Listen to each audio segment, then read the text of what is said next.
Esto haría yo si fuera el alcalde de Bogotá hoy.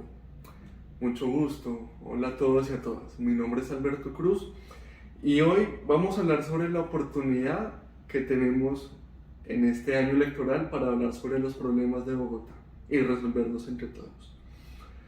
No les voy a hablar de cifras frías, sino que más bien voy a ubicar los problemas en su contexto y evidentemente voy a dar mi opinión. Hablando de cifras frías, de hecho sí me gustaría que problematizáramos un poco el modo en el que medimos el progreso de nuestra ciudad. Quiero que nos abstraigamos de nociones como Producto Interno Bruto, como PIB per cápita. De hecho, les quiero proponer un índice muy interesante que se llama Índice de Desarrollo Social. En realidad soy un convencido de que una gráfica vale más que 1000 palabras. Este índice refleja el estancamiento en el que se encuentra nuestra ciudad.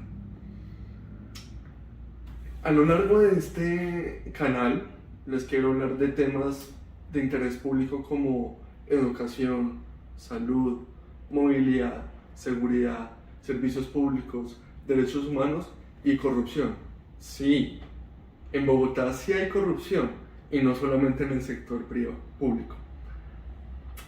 Sumémosle a esto la falta de claridad frente al panorama político bogotano, en tanto que no hay una claridad frente a quiénes van a ser los candidatos que disputen el que para algunos es el segundo cargo del país.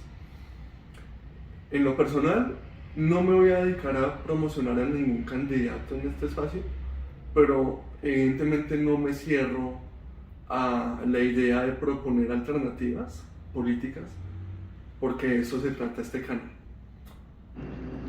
Round 1. Los ninis.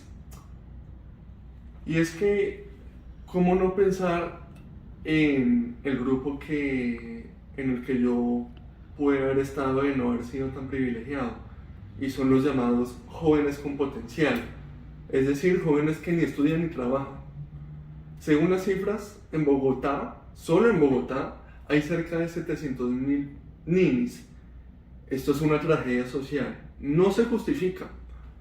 Pero bueno, ustedes dirán, ¿este tipo que solo se va a quejar o va a decir algo? Pues sí voy a decir algo. Y es que resulta y acontece que Claudia López logró aprobar a través del Consejo de Bogotá la creación de una agencia llamada Atenea, que busca la articulación entre la educación media, lo que llamaríamos bachillerato, y la educación superior.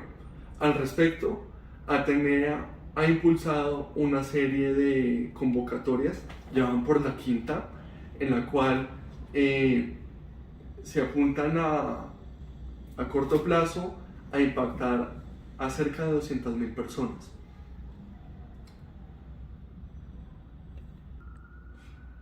Estos jóvenes fueron en su mayoría las personas que salieron a las calles en 2019 y en 2021, entre otras fechas. Y esto es de toda la importancia, porque el llamado que les quiero hacer es hacer una sociedad civil empoderada y organizada. Lejos de conseguir a este segmento profesional como elementos desestabilizadores de la sociedad, los veo como un elemento de cohesión y avance. Es decir, pensemos un momento, mucho se habla de la informalidad. Esos jóvenes normalmente pues están en la informalidad porque todos tenemos que salir a buscarnos la vida. Hablamos mucho de la certificación de competencias y de la calidad de los trabajadores. Justamente eso es lo que la agencia Atenea busca lograr. No estoy defendiendo a la agencia Atenea solamente porque apunta a un fin noble, sino que, de hecho, me gustaría que más personas conocieran el hecho de que esta agencia existe, de que tiene una iniciativa llamada Jóvenes a la U, y que los requisitos son muy sencillos, y es ser joven, es decir, tener menos de 28 años y haber sido egresado de un colegio oficial. Entonces, yo soy consciente del esfuerzo de la agencia Atenea por fortalecer su programa. De hecho, En específico hice parte de uno de estos proyectos a través de la Universidad de los Andes, en los cuales hicimos todo tipo de cosas para potenciar este programa, que espero que se vuelva una política distrital independientemente de quién salga elegido. Esto es una herramienta de justicia social que es no solamente un remedio contra los problemas de orden público que parte de la población aquejan y el progreso social. Sigamos hablando del tema educativo, y es que algo que pasa normalmente desapercibido es la figura de los colegios por concesión, y esto va muy ligado al tema de la calidad en la educación pública. Y ustedes dirán, ¿qué es que los quiero tumbar? ¿Es que los quiero acabar? No necesariamente, pero a través de los ejercicios de observación social que yo he hecho, a través de personas como consejeros locales de juventud, me he dado cuenta de la precariedad que aún existe en el sistema de educación media pública. Revisemos los datos. Y es, primero, los colegios en concesión tienen mejores resultados en las pruebas ICFES que los colegios públicos. Segundo, tienen un mayor índice de acceso a la educación superior, menor deserción escolar y sus precios son más bajos. Por ejemplo, un estudiante de un colegio por concesión le cuesta al Estado cerca de 2 millones de pesos, mientras que en un colegio público casi el doble, 3,7 millones de pesos. Es decir, ¿cuál es la reflexión? No siempre es el menor presupuesto que acabo de comparar el tema clave. ¿Y esto a qué hace alusión? Temas de carrera docente.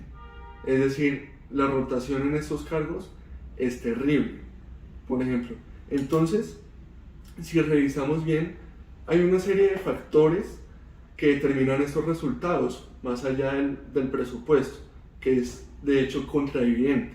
Y es primero, autonomía para tomar decisiones. Muchos dirán que FECODE es simplemente un grupo que se busca beneficiar a sí mismo, pero pues esto tiene muchos matices. Yo lo que invito es a que evaluemos hasta qué punto se está tomando en serio el tema de la autonomía en el sistema educativo. Y segundo, que es inescindible, y es la estrategia pedagógica educativa. ¿Ustedes han escuchado hablar de los proyectos educativos institucionales?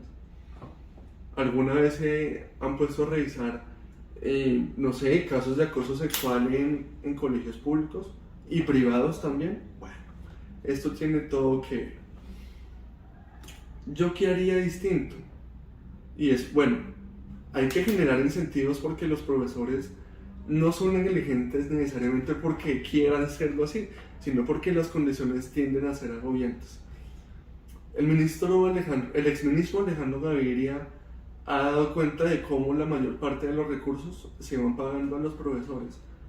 Y eso que supuestamente desde hace varios años la educación ha tenido el mayor presupuesto, incluso por encima del sector defensa. Entonces, ¿qué estamos haciendo? ¿Realmente es efectivo lo que está haciendo el distrito? Bueno,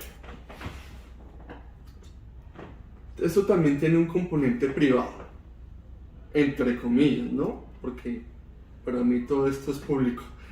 La educación pública debe estar en la capacidad de absorber la demanda de los colegios en concesión, pues estos colegios fueron pensados para un momento de inicios de siglo, cuando la infraestructura física de los colegios distritales era vergonzosa. Esto ya no es así.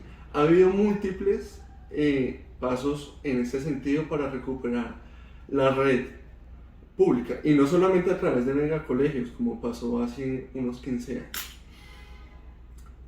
Ustedes dirán que es propósito que yo proponga fortalecer el sistema público porque es muy malo, pero por favor, seamos coherentes.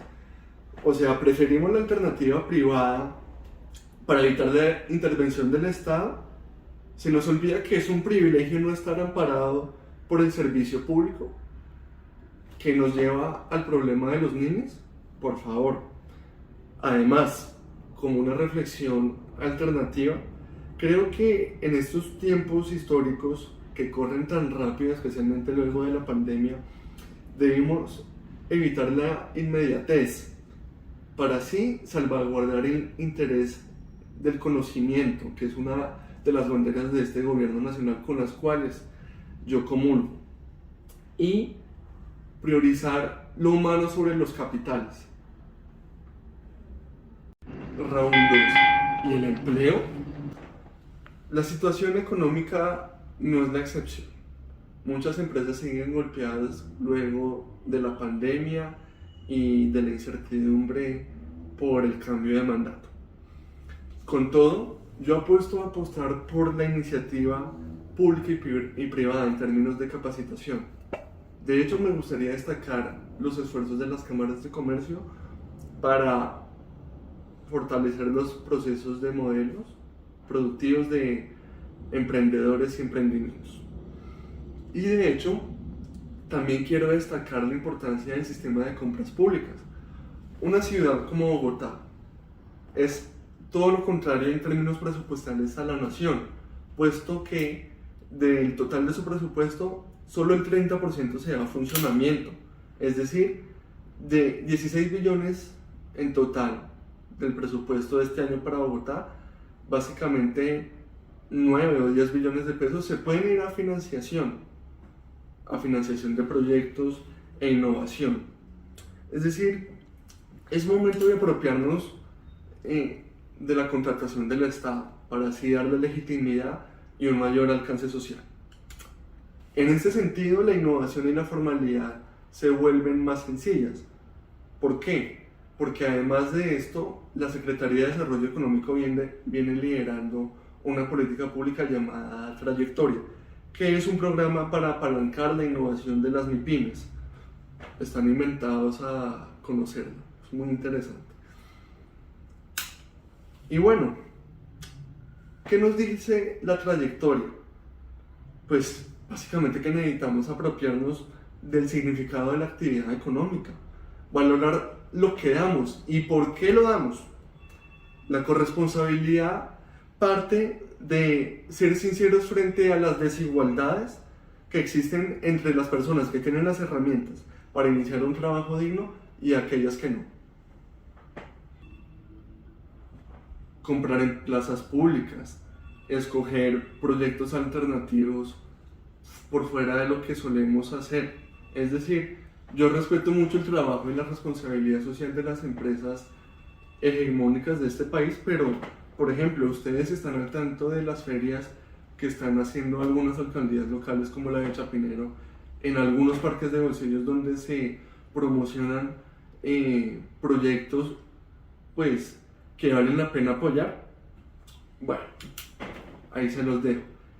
A fin de cuentas, yo sí quiero plantearles una reflexión, y es que hay una relación muy importante entre la educación y la pobreza, pero entendiendo la pobreza en dos dimensiones: la material, que es la que vivimos pues físicamente por la falta de recursos, pero también la intelectual. Ojo, no voy a decir que el pobre es pobre porque quiere, no, nada más lejos de lo que yo quiero decir, sino que hay pobreza aprendida. ¿Esto qué significa? Desde el punto de vista de la psicología clínica se ha demostrado que hay patrones de pensamiento que dificultan y constituyen barreras de pobreza. Es decir, este tipo de pensamiento que claramente está mediado por distintos problemas, como yo se los dije, de la falta de herramientas y de aliados y de un mercado relevante, pues incide en este tema de la pobreza. Es decir, ¿cuál es la pregunta que yo les quiero formular? Y es, ¿realmente qué es lo que deseamos en cuestión de progreso económico? Al inicio de este video les hablé del índice de desarrollo social, del cual les hablaré en futuras entregas. Es decir, mi opinión personal es que no hace falta invertir ni en bonos, ni en acciones, ni en títulos de deuda del Estado para ayudarnos entre todos a subsistir dignamente. En realidad pienso personalmente que no deberíamos medir en dinero lo que no podemos comprar. ¿Por qué? Porque vivimos en función del tener, Más bien, podríamos dedicarnos a soltar para conectarnos. Round 3. Incomodando a Francisco Barbosa. Mentiras, política de seguridad en Bogotá. Y es que, ¿cómo viene el tema de la seguridad ciudadana? Vivimos de crisis en crisis, de coyuntura en coyuntura. Y muchos diríamos, todo sigue igual.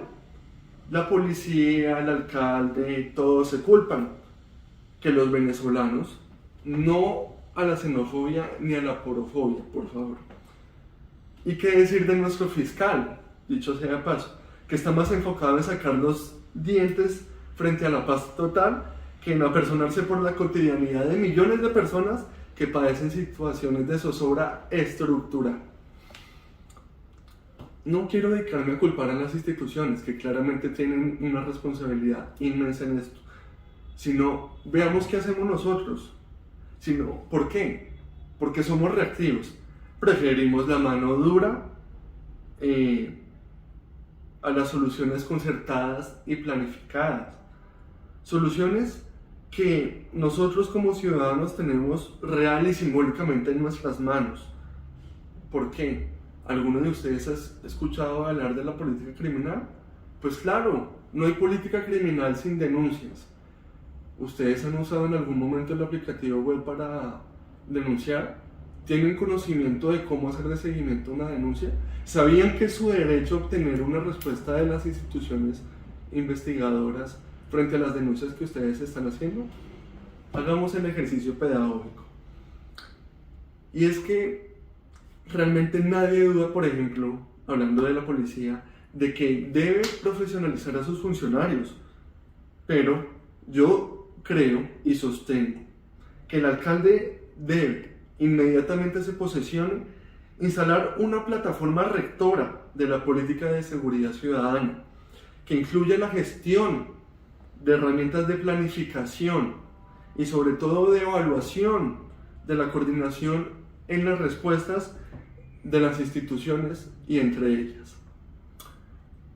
Ahora, es igual de urgente dignificar a la población más importante en el transporte, porque este es un nicho de inseguridad terrible, más que nos reponer en el celular.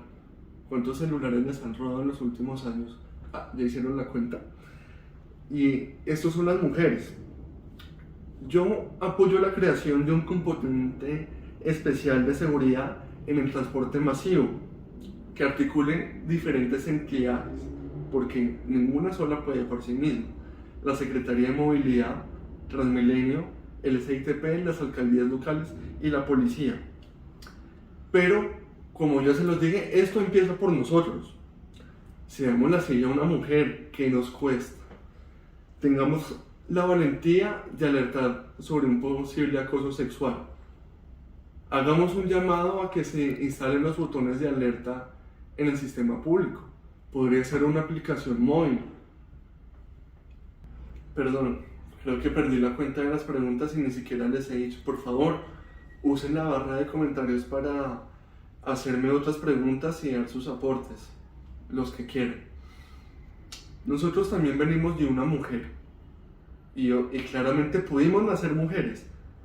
Por eso, ¿cómo no vamos a sancionar social y punitivamente a las personas a la vez que exigimos una sanción jurídica? Round 4. Los meganegocios públicos.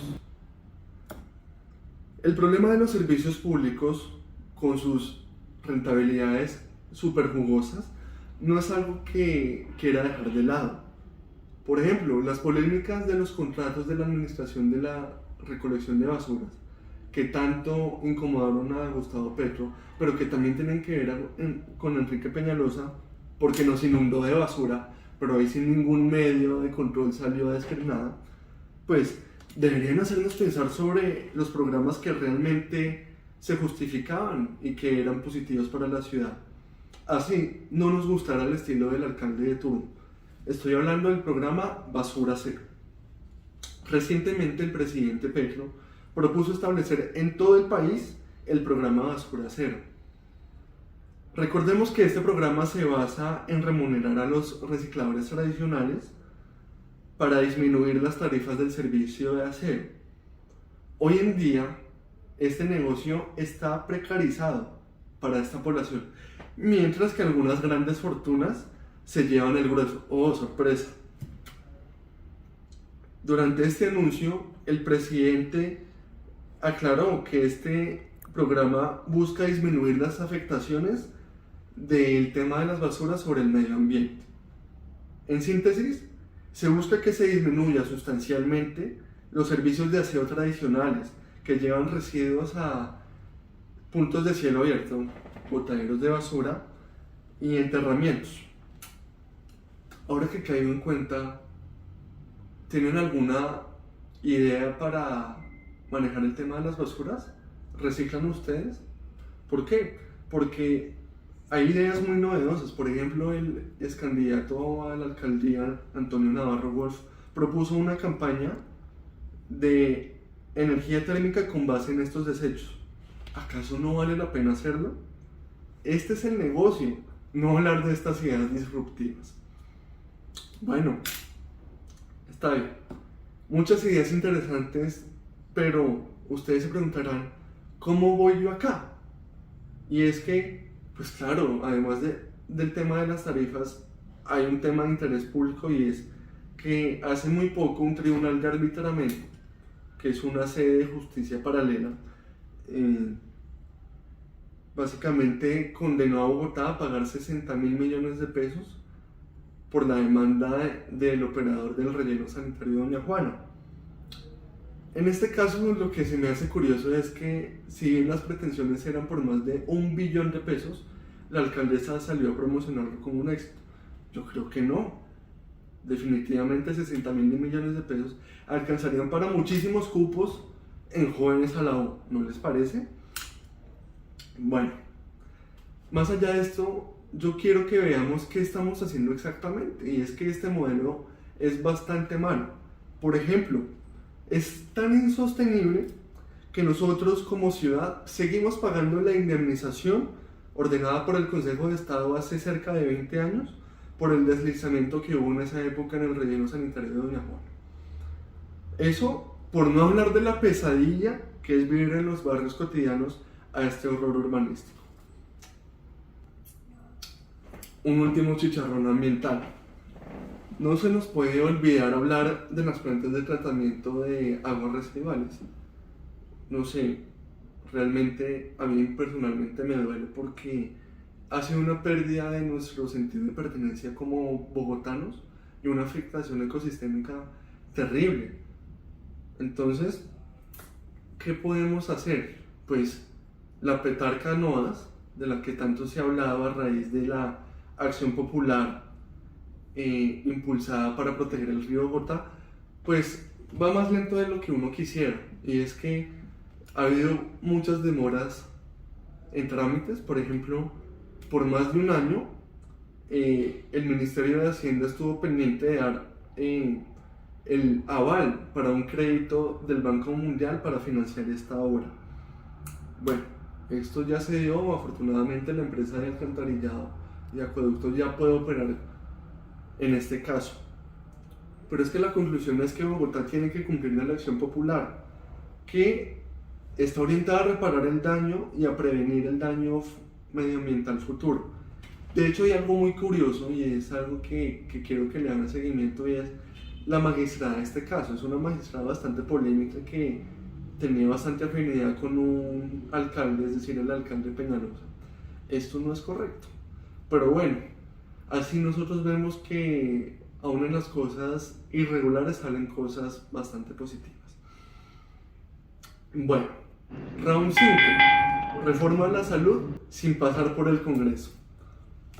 A pesar de que Bogotá tiene unos 44 habitantes por cada 100.000 habitantes, tenemos muchos problemas de salud. Por ejemplo, cada año se mueren 2.000 personas. Sí, 2.000 personas por la mala calidad de aire. ¿Recuerdan esos pico y placa extendidos para combatir el problema? Pues demagogia, evidentemente. Yo creo que las políticas buenas deberían mantenerse, y la estrategia de la alcaldía Petro de territorios saludables tuvo una cobertura en ese periodo de 4 millones de personas y dio empleo a 6.000 más, entre médicos y profesionales de las ciencias humanas y ambientales, que se dividieron en 1.000 equipos, para los que dicen que todo lo de Petro es improvisado. Estas personas y estos equipos fueron a casas, jardines, colegios enfocados a población vulnerable para hacer promoción de hábitos saludables y prevención de la enfermedad. Podríamos rescatar este programa, ¿no les parece? Y es que, ya que está en boga el tema de la reforma de la salud, como lo decía este round, pues deberíamos tener la valentía de advertir la importancia de la iniciativa de la alcaldía para este tema. Aún más a raíz de la pandemia, donde cada alcalde tuvo la prioridad y el liderazgo para controlar la red hospitalaria. Así ya no haya alerta amarilla, ni naranja, ni púrpura. Este es un espacio que se debe apropiar en estas elecciones, pues no hay centro de atención primaria CAP que sirva si no hay articulación territorial. Bogotá tiene más de 22 hospitales públicos y casi 200 puntos de atención. De hecho, acabamos de inaugurar la nueva instalación del hospital de Kenia. Felicidades, alcaldesa Celia Bono. Pero se necesita repotenciar estos puntos. Recordemos, el COVID se fue, pero las secuelas de miles de personas a causa de esta enfermedad no dan espera y van a ser un problema presupuestal a corto y mediano plazo. Por último punto, quiero evaluar un punto simbólico para el presidente Petro, y es la discusión sobre el Hospital San Juan de Dios. Yo concuerdo con la recuperación de este emblemático centro de salud, y no porque sea un pulso entre Claudia López y Gustavo Petro, sino porque en términos de salud necesitamos infraestructura. Y bueno que haya privada, por ejemplo, el centro de cáncer financiado por Sarmiento Angulo. Pero recordemos que la característica del Estado Social de 1991 es la intervención, especialmente en la salud. Así algunas personas digan que nos queremos regresar al sistema del seguro social. Claramente tiene que haber un análisis certero de costo-beneficio y eficiencia para el San Juan de Dios. Pero, por favor, análisis sin parálisis. Como con el operador público de Transmilenio, del cual les hablaré en el último round, el Estado también tiene que ser capaz de ser eficiente con este asunto. Como decían por ahí, la práctica es lo que importa. Para rematar, estoy seguro que el sistema de atención primaria sería mucho más potente, además de que Petro los haya implementado, si los equipos pudieran formular medicamentos y tratamientos, porque no tenían esa posibilidad, y también integrar en esos equipos a estudiantes de medicina y ciencias afines. O vamos a seguir apostándole al raquitismo profesional, donde solo unos pocos especialistas pueden recetar. Ya regresamos con el siguiente round.